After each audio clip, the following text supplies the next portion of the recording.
The sky burned crimson as the swollen Laramie River roared through Wyoming Territory in the spring of 1876, carrying with it the desperate cries of a woman who had no business being in its ruthless current. Cassidy Norton hadn't planned on dying that day, but as the frigid water pulled her under for the third time, she was certain her 22 years on this earth were about to end in the belly of a merciless river that cared nothing for her dreams or the life she'd fought so hard to build. Cassidy's lungs burned as she clawed against the current, her soaked dress now a leaden trap dragging her deeper. The flood had come without warning, sweeping through the small settlement after 3 days of relentless rain. One moment she'd been crossing the makeshift bridge to reach her small cabin, the next she was airborne, the wooden planks giving way beneath her feet with a sickening crack. From the riverbank, Yates Ellison saw it happen. The 30-year-old cowboy had been leading his horse along the muddy trail when the woman's scream cut through the air. Without a second thought, he dropped his gelding's reins and sprinted toward the churning water. His hat flew from his head, his boots hit the mud, and then he was airborne, diving into the raging current with the precision of a man who'd spent his life defying death. The cold shocked his system as he plunged beneath the surface. Opening his eyes against the murky water, he spotted a flash of blue fabric swirling downstream. 3 powerful strokes brought him closer. His lungs screamed for air, but he pushed forward, fingers stretching until they grasped fabric, then an arm. With a surge of desperate strength, he pulled the woman to his chest and kicked upward, breaking the surface with a gasping breath. "Hold on," he shouted over the roar of the water, though he wasn't sure if she was conscious enough to hear him. Her head lolled against his shoulder, her face pale as milk. Yates fought the current, one arm wrapped firmly around the woman's waist while the other cut through the water, angling them toward the shore. The river wasn't willing to surrender its prize easily. Twice it pulled them under, but Yates refused to relinquish his grip. His boots scraped against the riverbed, finding momentary purchase before being swept away again. A floating branch struck his shoulder with bruising force. Still, he pushed on, his muscles burning with the effort. Finally, his feet found solid ground. Stumbling, half-crawling, he dragged them both onto the muddy bank, collapsing beside the woman's still form. For a terrible moment, he thought he'd been too late. Then she convulsed, water spewing from her mouth as she rolled to her side, coughing violently.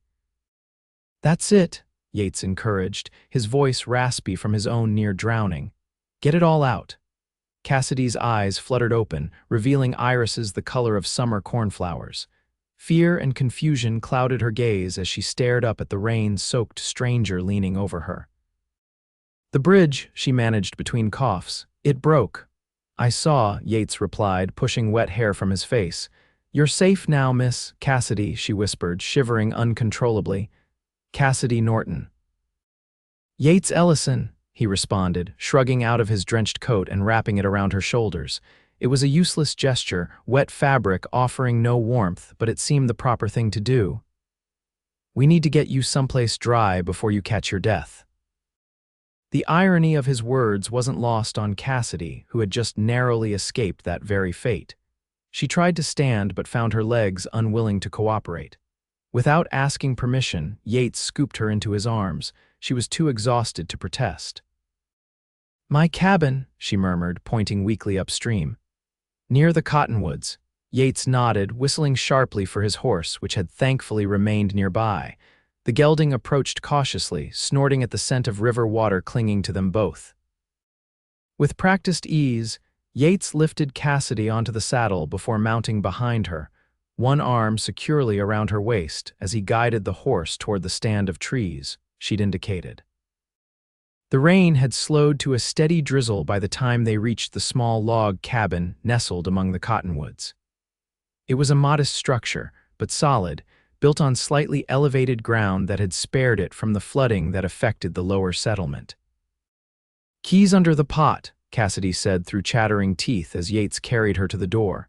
Inside, the cabin was neat but sparse, a bed in one corner, a small table with 2 chairs, a cast iron stove, and a trunk at the foot of the bed.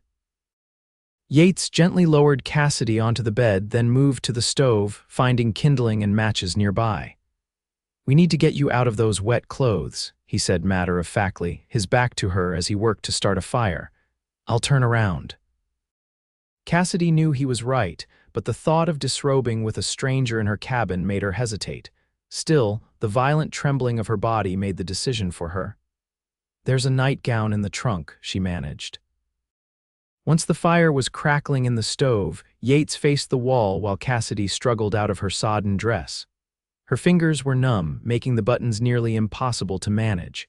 "Mr. Ellison," she finally said, her pride surrendering to practicality, "I need assistance." Yates turned slowly, his expression carefully neutral as he approached. With efficient movements, he helped her with the stubborn buttons, then retrieved the nightgown she'd indicated. He draped it around her shoulders before turning away again, allowing her to slip it on and discard the rest of her wet garments beneath its cover. "Thank you," she said when she was finished, pulling a quilt around herself. "Your clothes are soaked through as well." Yates glanced down at his dripping attire. "I'll be fine." "Don't be foolish," Cassidy chided, her natural practicality reasserting itself now that the immediate danger had passed. "There's a trunk by the door with some of my father's old things. He was about your size." While Yates changed behind the privacy of a hanging sheet, Cassidy studied the ceiling of her cabin, trying to process what had happened. The bridge collapse, the freezing water, the certainty of death, and then this stranger, this cowboy, diving into the torrent to save her. It seemed unreal, like something from a dime novel rather than her ordinary life. When Yates emerged in her father's old flannel shirt and trousers, she was struck by how at home he looked in her cabin, as if he belonged there. It was a discomfiting thought. "Are you feeling warmer?" he asked, hanging his wet clothes near the stove. "Yes, thank you." Cassidy pulled the quilt tighter around her shoulders. "I don't know how to repay you for what you did." Yates shook his head. "No need for repayment, Miss Norton. Anyone would have done the same." "No," she said quietly. "They wouldn't have. Most men would have watched me drown rather than risk their own lives." She met his gaze directly. "You saved my life, Mr. Ellison. I won't forget that." A faint blush colored his tan cheeks. "It's just Yates, if you don't mind, and I'm glad I was there to help." As the storm continued outside, they talked. Yates explained he was passing through on his way to Cheyenne, where he had a job waiting at a cattle company. He'd been working as a ranch hand in Montana Territory, but wanted to put down roots somewhere more permanent. Cassidy, in turn, shared that she'd come west with her father 3 years prior, seeking a fresh start after her mother's death. When her father passed from pneumonia the previous winter, she decided to stay, working as the settlement's schoolteacher. "It's not much of a school," she admitted, "just a corner of the mercantile where I teach 8 children their letters and numbers, but it's important work." Yates nodded. "Education matters out here more than most folks realize." As the evening deepened, Cassidy insisted Yates stay the night rather than venture back out in the storm. "You can take the bed," she offered. "I'll be comfortable enough by the stove." "Absolutely not," he countered. "I'll take the floor. I've slept on much worse, believe me." Their argument ended in compromise, Cassidy on the bed, Yates on a pallet of blankets nearby. As she drifted toward sleep, Cassidy found herself studying the profile of the man who'd pulled her from the river.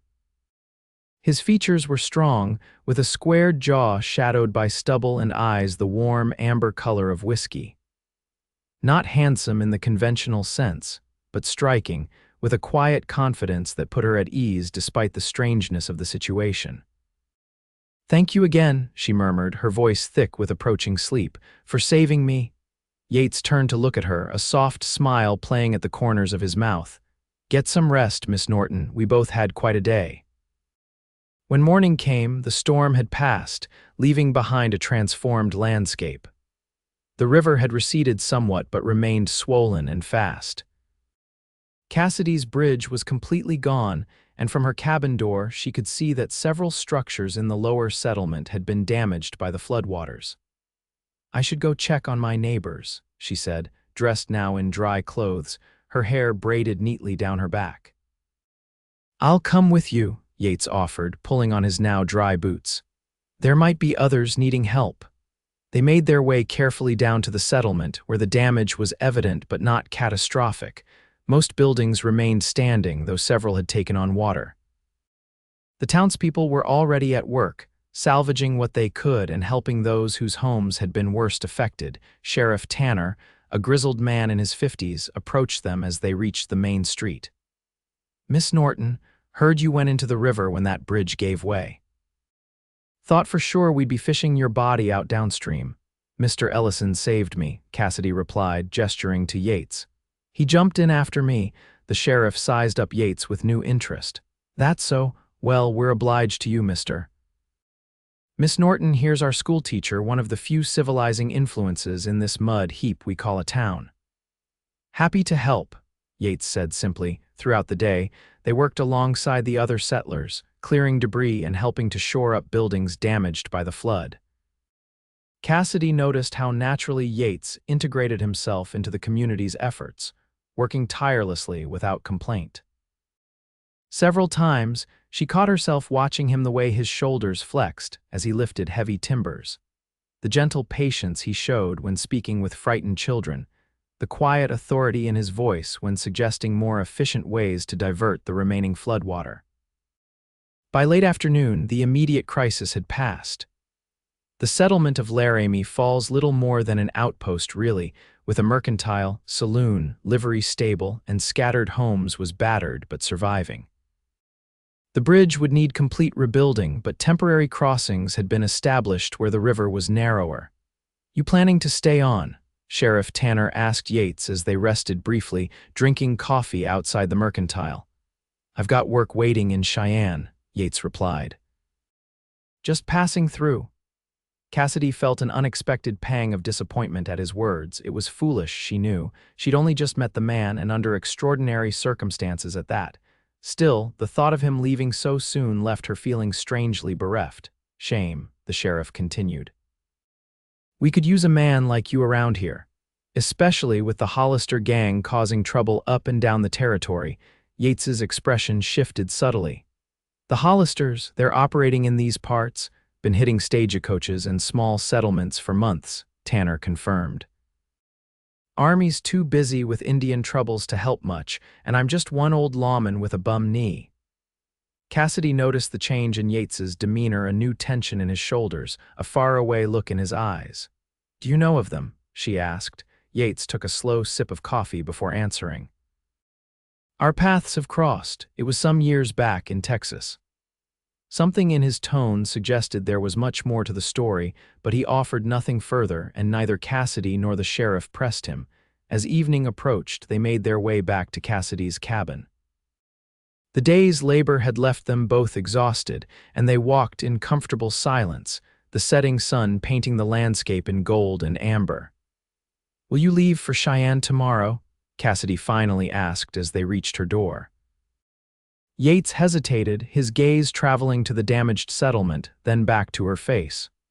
"I think I might stay a few days, help with the rebuilding. That bridge won't replace itself." Cassidy couldn't help the smile that spread across her face. "That's very generous of you." "It's not entirely selfless," he admitted.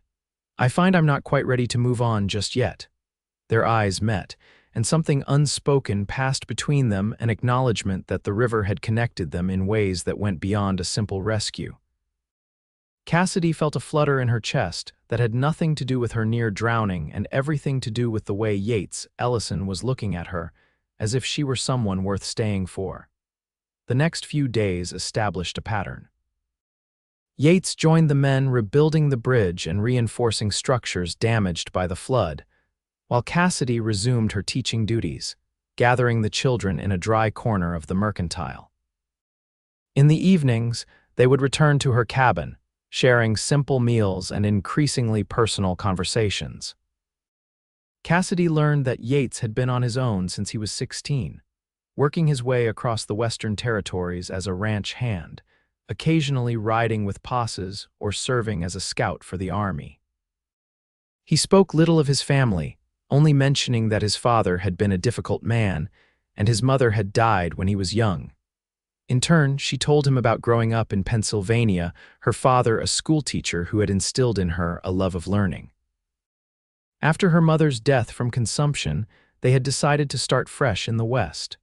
Though her father hadn't lived long enough to see their new life fully established, Cassidy had found purpose in continuing his educational mission.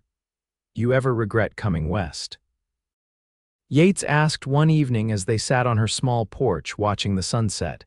Cassidy considered the question. "Sometimes, especially during that first winter without father, but there's a freedom here that I never knew back east. I'm respected for my work, not just tolerated as a spinster schoolmarm." "You're hardly a spinster," Yates said with a slight smile. "You can't be more than 22, she supplied, "but in some circles, that's well on the way to spinsterhood." "Those circles don't know what they're talking about." The warmth in his voice made her cheeks flush. She changed the subject. "And what about you? Any regrets about your wandering life?" Yates leaned back in his chair, his expression thoughtful. "I've seen more of this country than most men twice my age. Can't say I regret that, but lately—" He paused, seeming to search for the right words.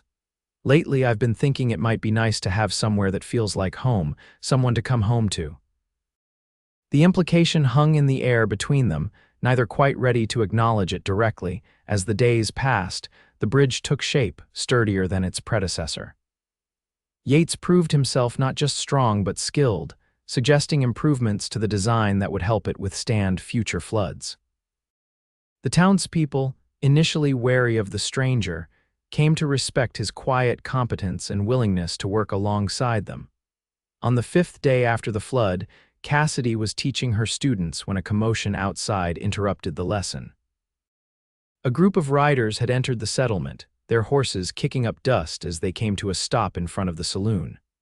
From her vantage point in the mercantile, Cassidy counted 6 men, all heavily armed, their manner suggesting they weren't simply passing through.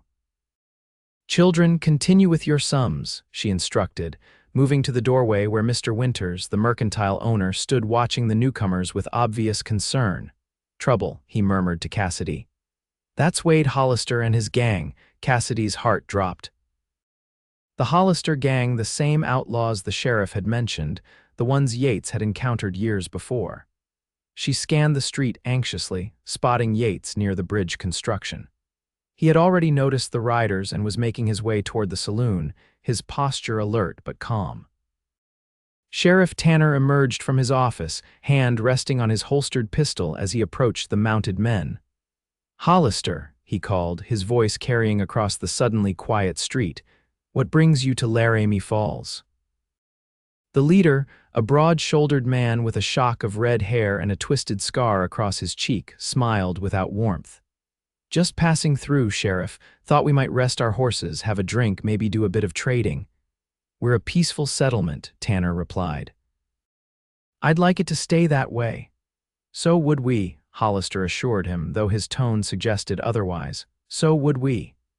As the outlaws dismounted and headed into the saloon, Cassidy saw Yates approach the sheriff. They spoke briefly, their expressions grim. Then Yates turned, his eyes finding hers across the distance. He gave a slight nod, a silent message to stay where she was, before following the sheriff into the saloon. Cassidy's instinct was to gather her students and take them somewhere safer, but the mercantile was as good a place as any to wait out whatever was unfolding. Mr. Winters locked the front door and moved to stand protectively near the children. "Miss Norton." One of her younger students asked, picking up on the tension. "Is something wrong?" "Just some visitors to town," Cassidy replied, keeping her voice steady. "Let's continue with our lesson."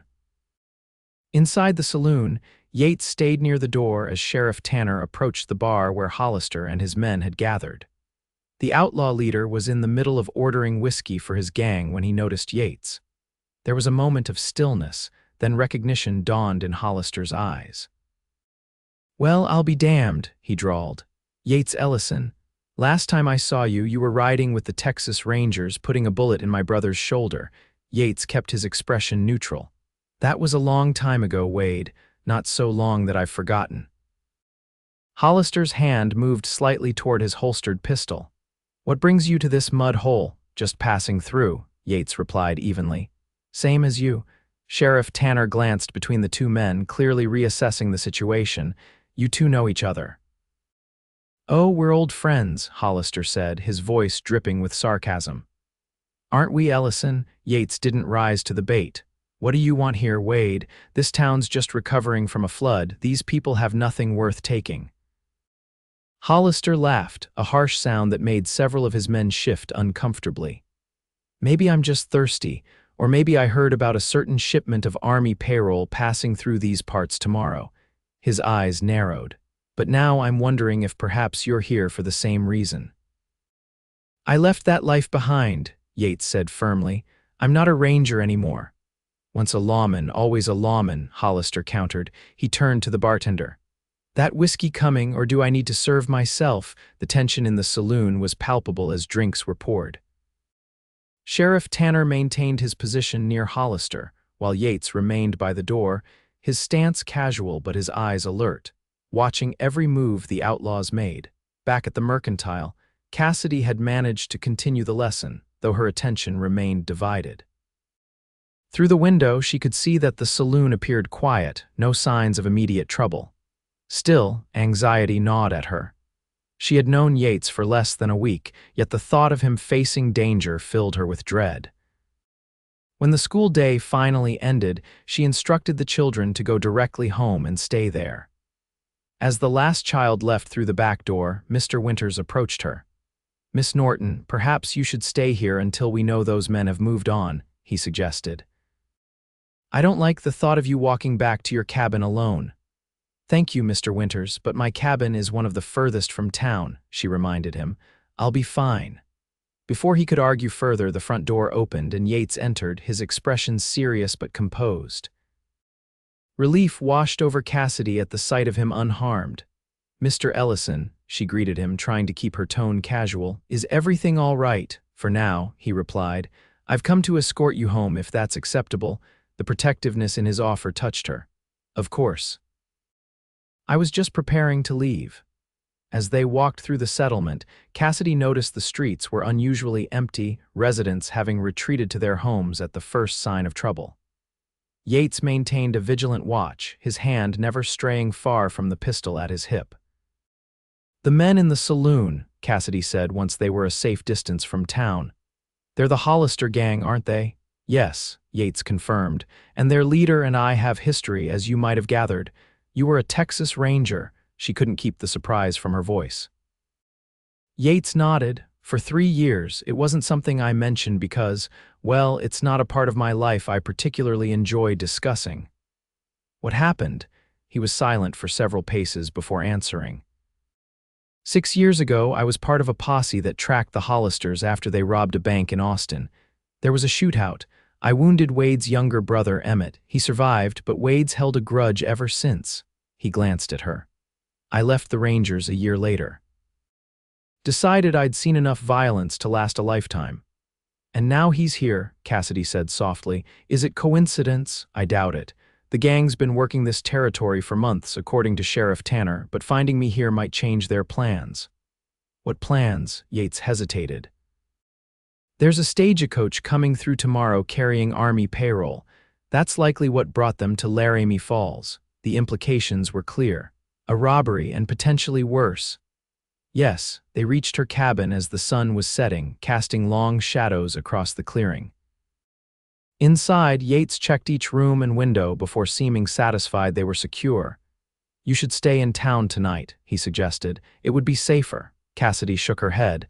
This is my home. I won't be driven from it by fear. Yates studied her, admiration mingling with concern in his gaze. Then I'll stay as well, if you'll permit it. I'd sleep better knowing you were protected. The propriety of the arrangement should have concerned her more, but conventional social rules seemed trivial in the face of the very real danger posed by the Hollister gang. I would welcome your presence, she admitted. That evening, as they shared a simple supper of beans and cornbread, Cassidy found herself studying Yates with new eyes. The revelation of his past as a lawman added another layer to the man who had pulled her from the river. She wondered what other aspects of his life remained unshared. Why did you leave the Rangers? she asked as they washed dishes side by side, Yates's hands stilled on the plate he was drying. There was an incident, a raid on a homestead where we believed outlaws were hiding. His voice grew quieter. There was a family there, a mother and 2 children. They weren't supposed to be home. Cassidy's heart constricted at the pain evident in his expression. What happened? Crossfire. The woman was killed. He set the plate down carefully. I wasn't the one who fired the shot, but I was in charge of the operation. The responsibility was mine. I'm sorry, Cassidy said softly, placing her hand on his arm. That's a terrible burden to carry.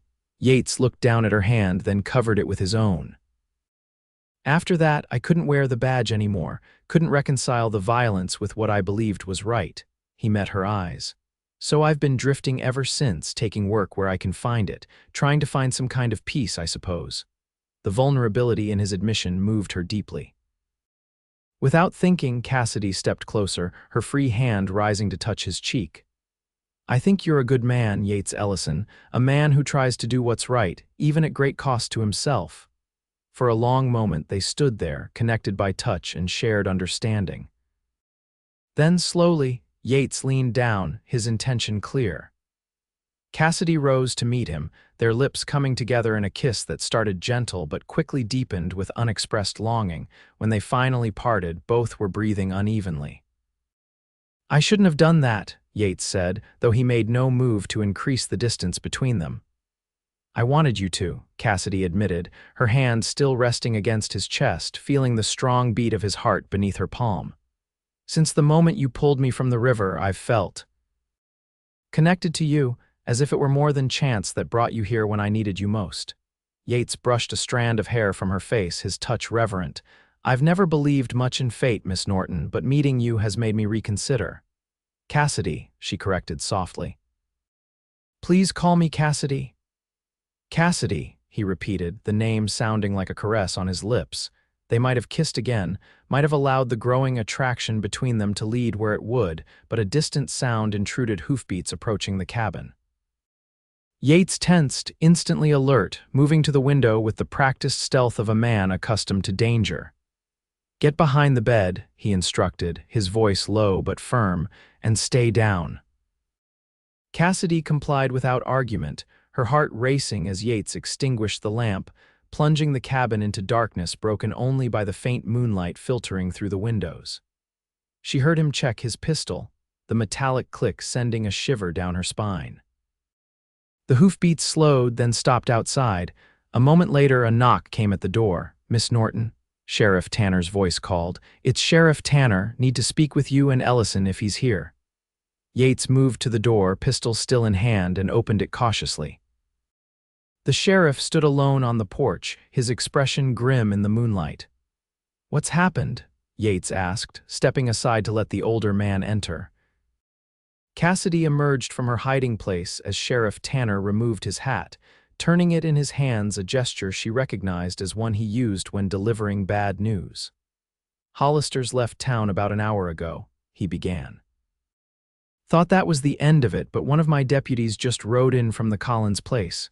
The whole family's been tied up, their horses stolen. Anyone hurt? Yates asked sharply. No, thank God, but Wade left a message. The sheriff's eyes fixed on Yates. Said to tell Ellison this is just the beginning, said he owes you for more than just his brother now. Cassidy felt a chill that had nothing to do with the night air. What does he mean? 5 years back, Yates said, his voice tight. After I left the Rangers, Wade tried to recruit me. Thought my skills would be useful for his gang. When I refused, he took it as a personal insult. There's more, Sheriff Tanner continued. The stagecoach carrying the Army payroll has been delayed, won't be coming through until the day after tomorrow. Which means the Hollisters are likely to stick around and cause more trouble while they wait, Yates concluded. The sheriff nodded. I've organized a watch in town, but I don't have enough men to patrol the outlying homesteads. He looked at Cassidy. Including yours, Miss Norton. She can't stay here, Yates said firmly. It's too isolated. I was thinking the same, Tanner agreed. Miss Norton, I'd feel better if you came back to town, at least until this situation is resolved. Cassidy wanted to protest, to insist on staying in her home, but logic overrode pride. The cabin was too remote, too vulnerable. "Very well," she conceded, "I'll pack a few things." While she gathered her essentials, Yates and the sheriff spoke in low voices near the door. Cassidy caught fragments of their conversation, discussion of defenses, concern about the number of men Hollister commanded, debate over whether to send for help from the larger settlement at Cheyenne. When she emerged with a small bundle of clothing and personal items, both men fell silent. Yates offered to carry her bag, his hand brushing hers in the exchange, a small gesture of comfort that spoke volumes. The ride back to town was tense, all three alert for any sign of the Hollister gang. They reached the settlement without incident, the streets deserted except for the armed men patrolling in pairs. Sheriff Tanner led them to the Mercantile, where Mr. Winters had prepared a small room at the back for Cassidy. "It's not much," the shopkeeper apologized, "but it's clean and has a lock on the door." "It's perfect," Cassidy assured him. "Thank you for your hospitality." Once she was settled, Yates lingered at the doorway. "I'll be nearby," he promised. "Tanner's asked me to help with the watch tonight." Cassidy nodded, fighting the urge to ask him to stay. She was a grown woman, not a child afraid of the dark, yet the thought of him facing danger while she slept filled her with dread. "Be careful," she said instead. His smile was gentle, understanding what remained unspoken. "Always am." He hesitated, then stepped forward to place a chaste kiss on her forehead. "Try to rest." Despite his suggestion, sleep eluded Cassidy that night. She lay awake, listening to the occasional footsteps of the patrolling watchman, her mind replaying the events of the past week. How strange that just days ago, her greatest concern had been the spring flooding. Now she was caught up in what felt like a scene from one of the dime novels some of her students secretly read, complete with outlaws, danger, and a former lawman with a troubled past. And yet the fear she felt was tempered by something else, something that fluttered in her chest whenever she thought of Yates. It was too soon to call it love, too fragile to even name, but it was real and growing stronger with each passing hour. Morning brought no new incidents, but no relief either. The settlement remained on edge, business conducted quickly and warily, everyone watching the horizon for sign of returning trouble. Cassidy resumed her teaching duties, though only half her students appeared, many parents keeping their children home until the danger passed. Yates, who had been patrolling through the night, appeared at the Mercantile mid-morning, fatigue evident in the shadows beneath his eyes. "Any sign of them?" Cassidy asked when her students were occupied with their reading. "None," Yates replied, accepting the cup of coffee she offered. "But that doesn't mean they've moved on." "What do you think they'll do?" He considered the question, taking a slow sip of the hot liquid. "Wade's unpredictable. He might wait for the stagecoach, might decide it's not worth the risk now that we're prepared. Or," he hesitated, "or he might come after you directly," Cassidy finished for him, "because of your history." Yates nodded, his expression somber. "Which is why I've been thinking it might be best if I left, drew them away from the settlement." "No," the word escaped before she could temper it, drawing curious glances from her students. More quietly, she continued, "That would be too dangerous. You'd be facing them alone." "I've faced worse odds." "Perhaps, but it's unnecessary. The sheriff has organized the town's defense. Together we're stronger than separated." She met his gaze steadily. "And I would worry for your safety." The admission hung between them, an acknowledgement of feelings that had developed with surprising speed and intensity. Yates's expression softened, his free hand moving to cover hers where it rested on the table. "I appreciate your concern," he said softly. "And you're right tactically, it makes more sense to stay together. I don't want anyone here getting hurt because of my past." "The Hollisters were coming here regardless," Cassidy reminded him. "If anything, your presence gives us a better chance of protecting ourselves." Their conversation was interrupted by a commotion outside, raised voices and the sound of running feet. Yates was immediately alert, moving to the window. "Stay with the children," he instructed before hurrying outside. Cassidy gathered her students closer, attempting to continue the lesson while straining to hear what was happening. After several tense minutes, Mr. Winters entered the classroom area, his expression tense. "Miss Norton, we need to get the children home right away," he said. "There's trouble coming."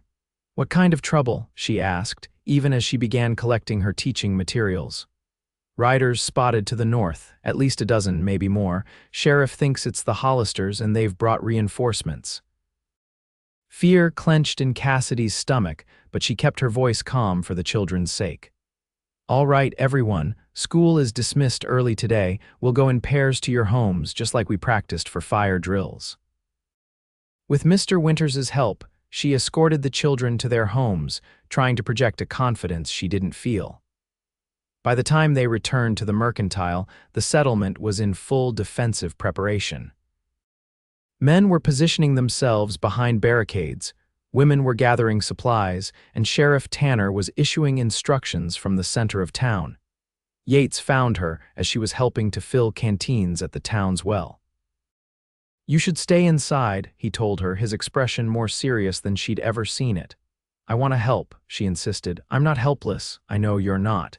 His voice softened. "But Cassidy, if something happens to you?" The unfinished sentence conveyed what he couldn't yet say aloud. Impulsively, she rose on tiptoes to press a quick kiss to his lips. "Be careful," she whispered, "and come back to me." Surprise and something deeper flashed in his eyes. "I will," he promised. "When this is over, there's much I want to say to you," she nodded, understanding. "I'll hold you to that." As Yates rejoined the sheriff, Cassidy completed her task with the canteens, then helped several women prepare bandages and medical supplies in case of injuries.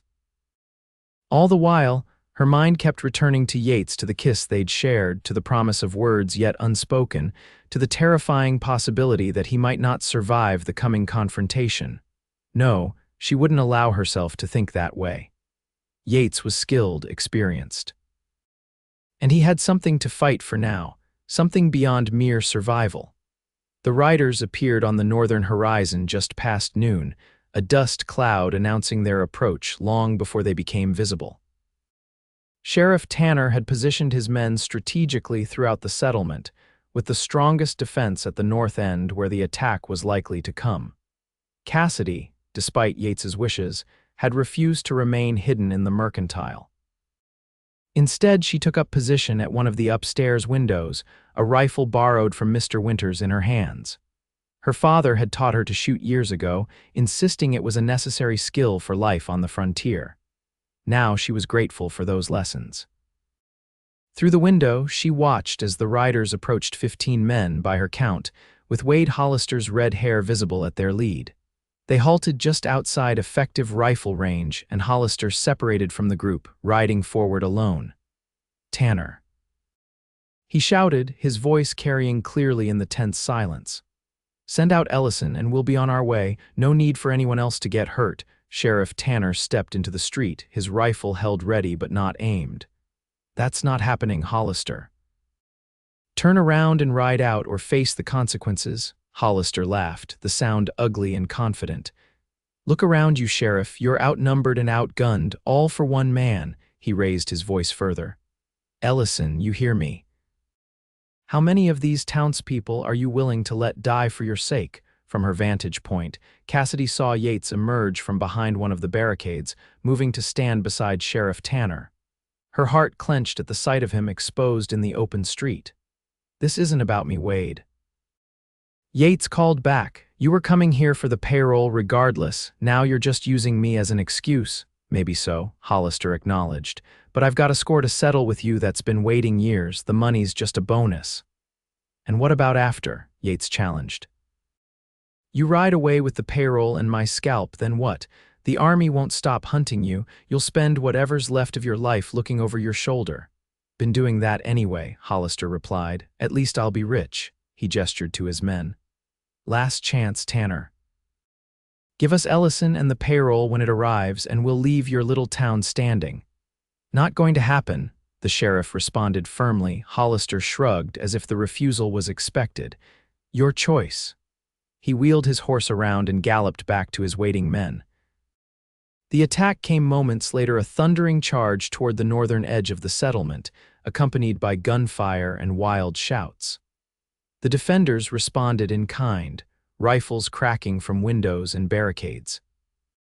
Cassidy aimed carefully at her rider, targeting the livery stable, where several townsmen were positioned. Her shot went wide, but it was enough to make the outlaw veer off course, disrupting his aim. She reloaded quickly, forcing herself to remember her father's instructions. Breathe steady, squeeze, don't pull, aim for the center. From her position, she could see Yates moving between defensive points, directing men, providing covering fire where needed. Even in the chaos of battle, he moved with purpose and control, his experience evident in every action. The initial assault lasted perhaps 15 minutes before the Hollister gang pulled back, leaving 2 of their number on the ground. The defenders had fared better, with only minor injuries reported: a graze here, a splinter wound there from shattered wood. "They'll try again," Yates told the assembled defenders during the lull. "They're testing our positions, looking for weaknesses. Next time they'll concentrate their attack where they think we're vulnerable."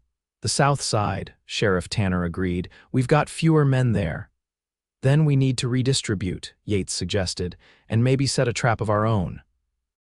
As they discussed strategy, Cassidy descended from her post to help tend the injured. The town's doctor, an elderly man named Foster, was overwhelmed with even the minor wounds and gratefully accepted her assistance in cleaning and bandaging cuts. "You've got a steady hand, Miss Norton," he commented as she finished wrapping a bandage around a young man's forearm. "My mother taught me basic nursing before she passed," Cassidy explained. "She believed every woman should know how to care for the sick and injured." "Wise woman, doctor," Foster said approvingly.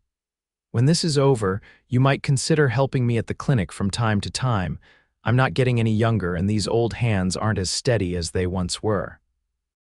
The offer surprised her, but before she could respond, Yates appeared in the doorway of the doctor's small office. His eyes found hers immediately, relief evident in his expression. "You're all right?" he asked, stepping inside. "I'm fine," she assured him, "just helping Dr. Foster." Yates nodded, then addressed the doctor.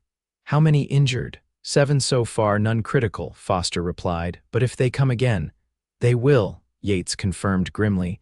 "We're repositioning our defenses. The Mercantile is one of our strongest buildings. We're moving all non-combatants there."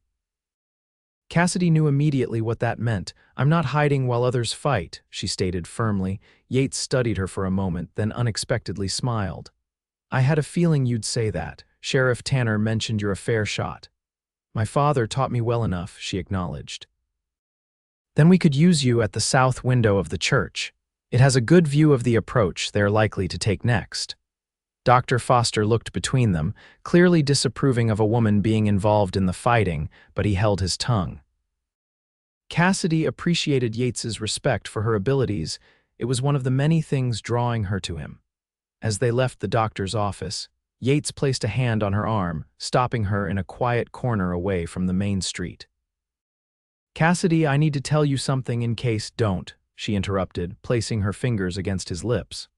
"Don't say in case. We're both going to survive this." He captured her hand, pressing a kiss to her palm that sent warmth coursing through her despite the dire circumstances.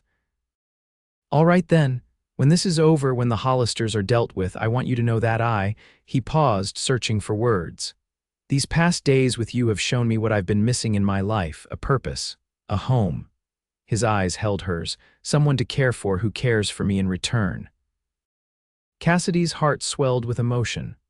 "Yates, I know it's fast," he continued. "Too fast by any reasonable standard, but out here life doesn't always give us the luxury of time." He took a deep breath. "I don't have much to offer except myself, but if you'd consider—" A shout from the street interrupted them, the lookout warning of movement to the south. The Hollisters were repositioning, just as Yates had predicted. "We'll finish this conversation later," Cassidy promised, squeezing his hand before releasing it. Yates nodded, his expression a mix of frustration at the interruption and determination. "Be careful," he said simply. Then they separated, each heading to their assigned positions.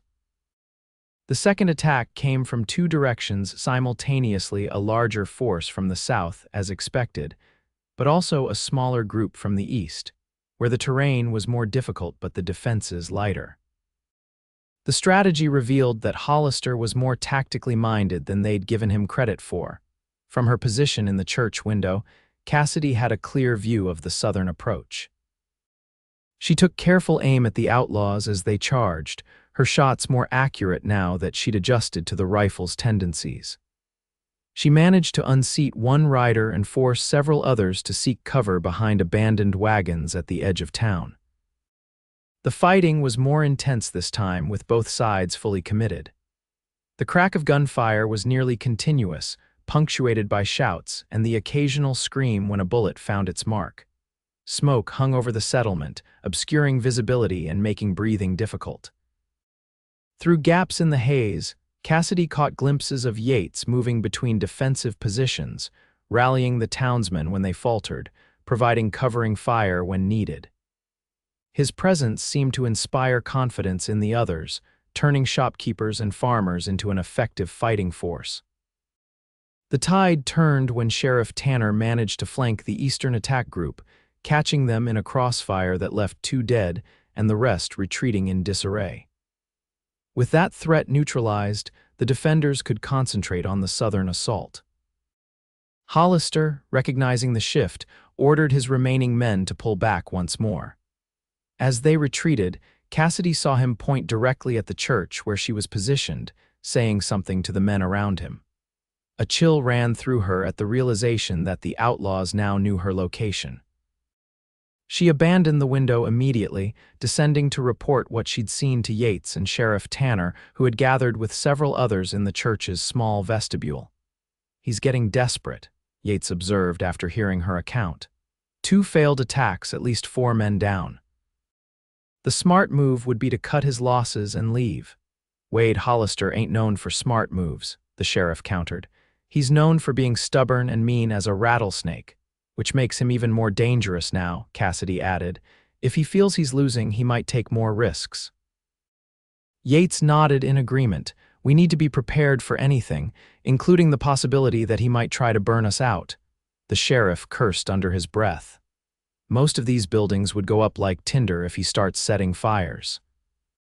"Then we need to end this before he gets the chance," Yates said firmly, "and I think I know how." His plan was daring but simple. While the main force of defenders maintained positions around the settlement, Yates and 3 volunteers would circle behind the Hollisters' position, approaching from the northwest, where the terrain provided cover. If successful, they could catch the outlaws in a vice between the 2 forces. Sheriff Tanner agreed to the strategy, though with evident concern. "It's risky, Ellison, if they spot you before you're in position. Then we fall back and try something else," Yates replied pragmatically. "But Wade's focused on a frontal assault. He won't be expecting us to take the fight to him." As Yates prepared to leave with his small team, Cassidy pulled him aside.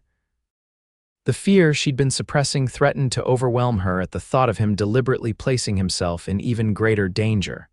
"Please be careful," she whispered, clutching his arm. "I've only just found you. I couldn't bear to lose you now."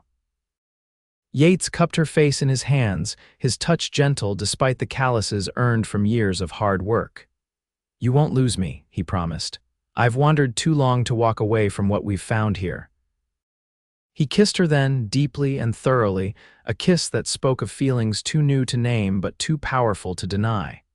When they parted, both were breathing heavily, their foreheads resting against each other. "I'll be waiting," Cassidy said softly. With a final squeeze of her hand, Yates joined his volunteers, the livery stable owner, a ranch hand, and the blacksmith, all experienced with firearms and the terrain. They slipped out the back of the church, disappearing into the lengthening shadows of late afternoon. The waiting was excruciating. Cassidy returned to her position at the window, dividing her attention between watching for any movement from the Hollisters and scanning the northwestern approach for signs of Yates and his team. The minutes stretched into an hour, the sun sinking lower, painting the landscape in gold and crimson. Just as the light was beginning to fade, she spotted movement to the northwest, 4 figures moving stealthily through the scattered rocks and scrub, taking advantage of every bit of cover. They were perhaps 100 yards from where the Hollisters had established their position behind a low ridge.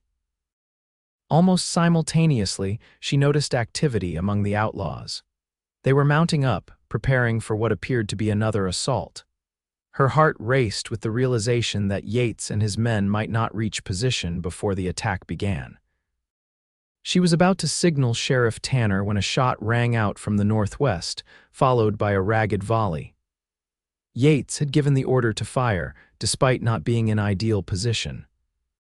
The surprise was effective nonetheless. 2 outlaws fell immediately, and the rest scattered in confusion, uncertain of the direction of this new threat. The defenders in town seized the opportunity, opening fire from their positions. Caught between 2 forces, the Hollister gang's discipline collapsed. Some tried to return fire in both directions, others sought cover, while a few simply fled. Wade Hollister, however, rallied his remaining men. Through her rifle sight, Cassidy could see him gesturing forcefully, organizing a retreat toward the east away from both the town and Yates's position. It was the smart move, the one that would allow most of his men to escape, but then something changed. Hollister turned his horse, not east with his men, but northwest directly toward where Yates and his volunteers were positioned. Even at this distance, Cassidy could see the determination in his posture. This was no longer about the payroll or even survival, it was personal. "No," she whispered, watching in horror as Hollister and 2 loyal followers charged toward Yates's position, firing as they rode. She took aim, trying to steady her hands enough for an accurate shot, but the distance was too great, the targets moving too quickly. From her elevated position, she could see what happened next with agonizing clarity. Yates and his men held their ground, returning fire with disciplined precision. One of Hollister's men fell, then the other. But Hollister himself kept coming, seemingly immune to the bullets flying around him. At 30 yards, Hollister's horse stumbled, throwing him forward. He rolled with the fall, coming up with his pistol still in hand. Yates stepped from cover to face him directly, and for a moment the 2 men stood less than 20 paces apart, weapons trained on each other.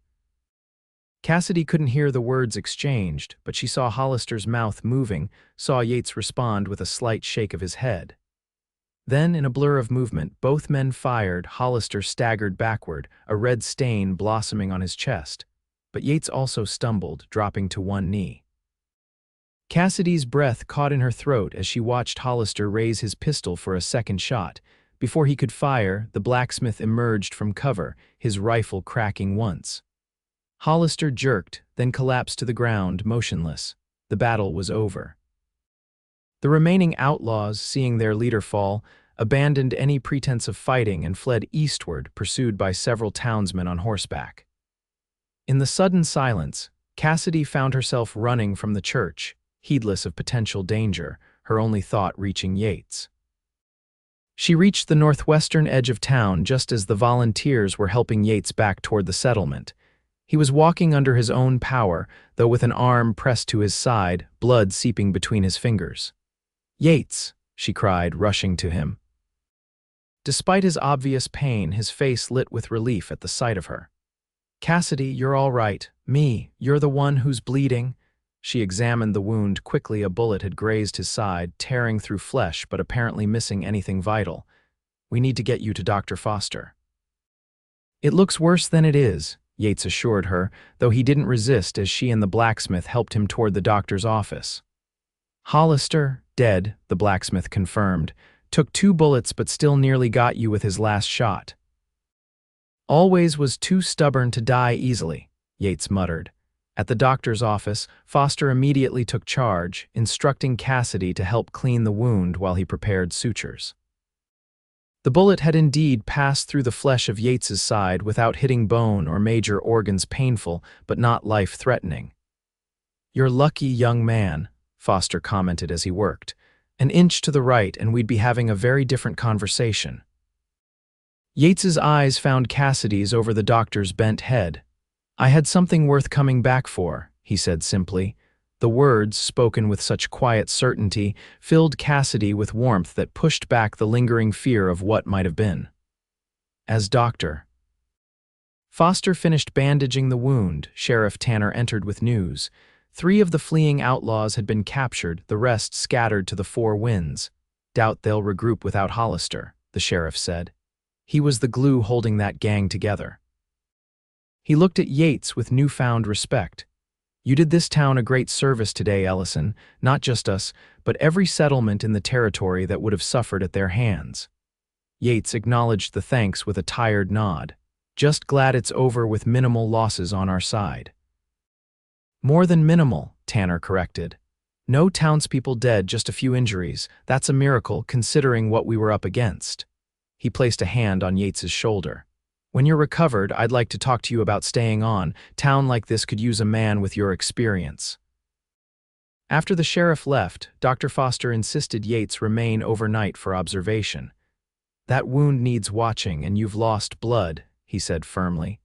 Miss Norton, I assume you'll want to stay with him. The question was asked without judgment, a practical recognition of what was developing between them. Cassidy nodded, grateful for the doctor's discretion. Left alone in the small recovery room, Cassidy pulled a chair beside Yates's bed, taking his hand in hers. You scared me, she admitted. When I saw Hollister charging toward your position. I'm sorry for frightening you, Yates said, squeezing her hand, but not for what we did. It was the only way to end this without more bloodshed. I know, she brushed a lock of hair from his forehead. You're a good man, Yates Ellison.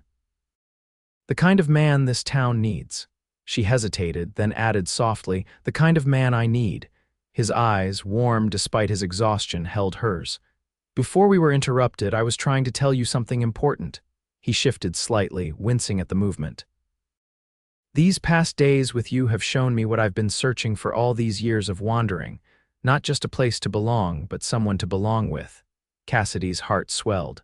I feel the same. It seems impossible we barely know each other, and yet it feels right, Yates finished for her, like finding something you didn't even know you were missing until it was there in front of you.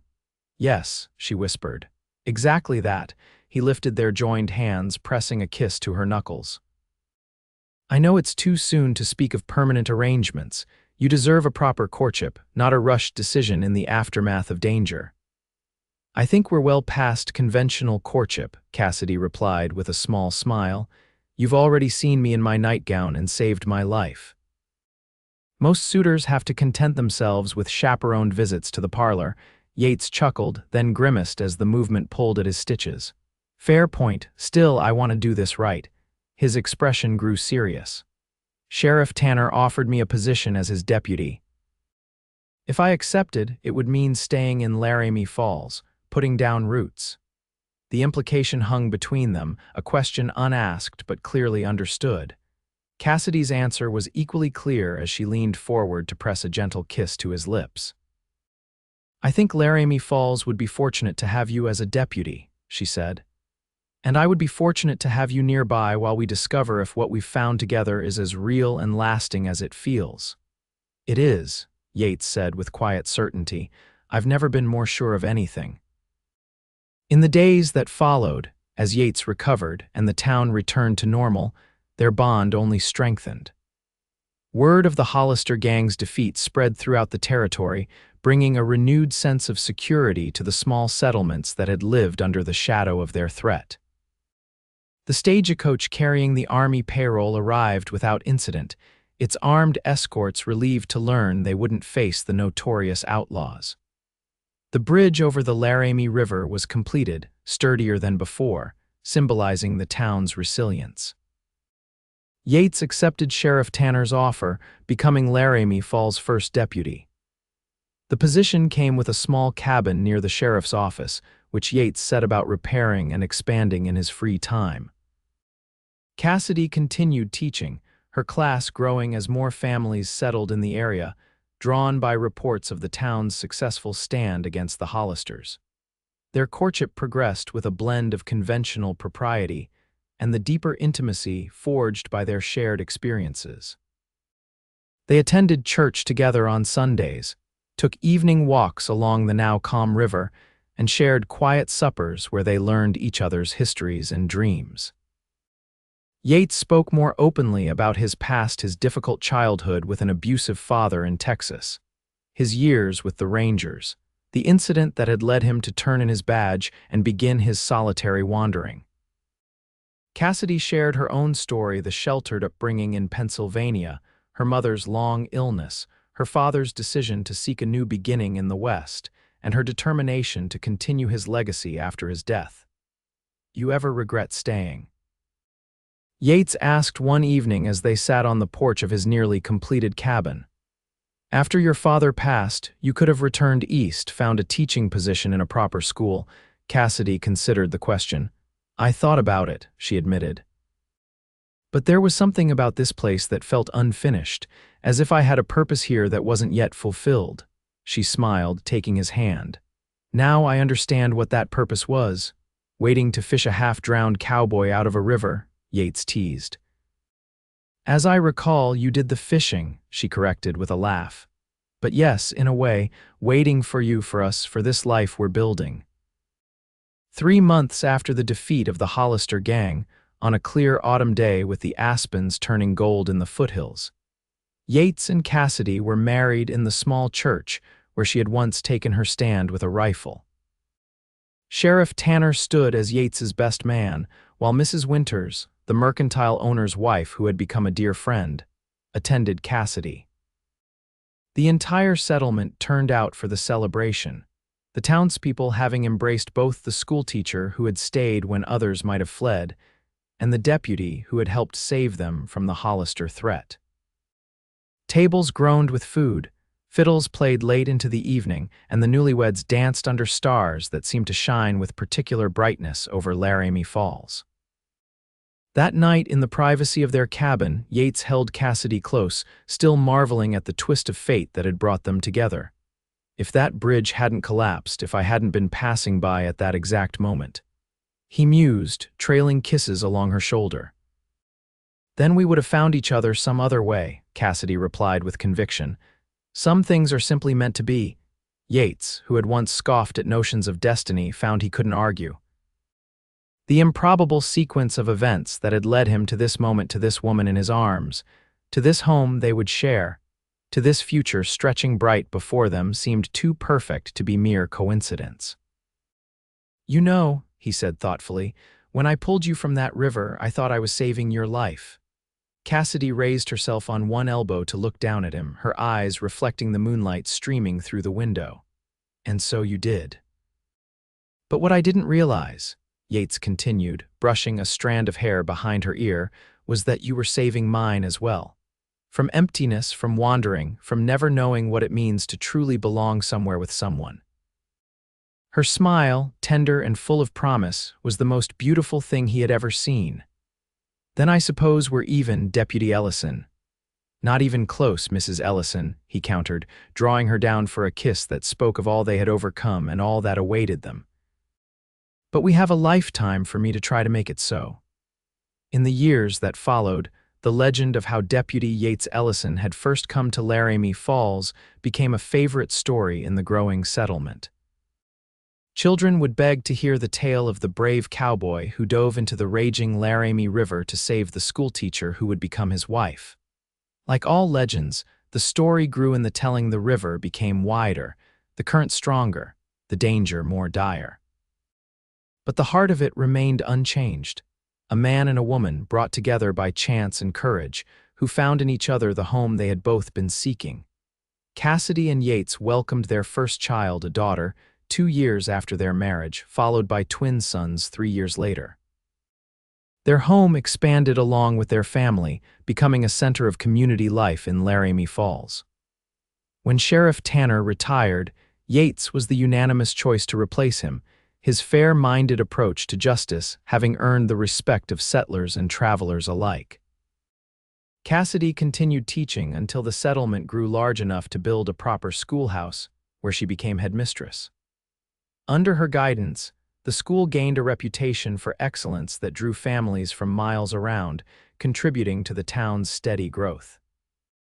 On the 5th anniversary of the day Yates had pulled Cassidy from the river, they stood together on the sturdy bridge that now spanned the Laramie, their children playing safely nearby under the watchful eye of Mrs. Winters. "Hard to believe it's been 5 years," Cassidy remarked, leaning against her husband's solid strength. "Sometimes it feels like yesterday, and sometimes it feels like I've known you my entire life," Yates replied, his arm secure around her waist. "As if everything before was just preparation for finding you." Below them, the river flowed peacefully, bearing no resemblance to the raging torrent that had nearly claimed Cassidy's life. Yet they both knew its power, its capacity for both destruction and life-giving sustenance, not unlike the love that had brought them together and sustained them through the challenges of building a life on the frontier. "You ever miss it?" Cassidy asked suddenly. The wandering, the freedom of answering to no one, Yates considered the question seriously, as he did all questions from his wife. "No," he said finally, with the certainty of a man who knows his own mind.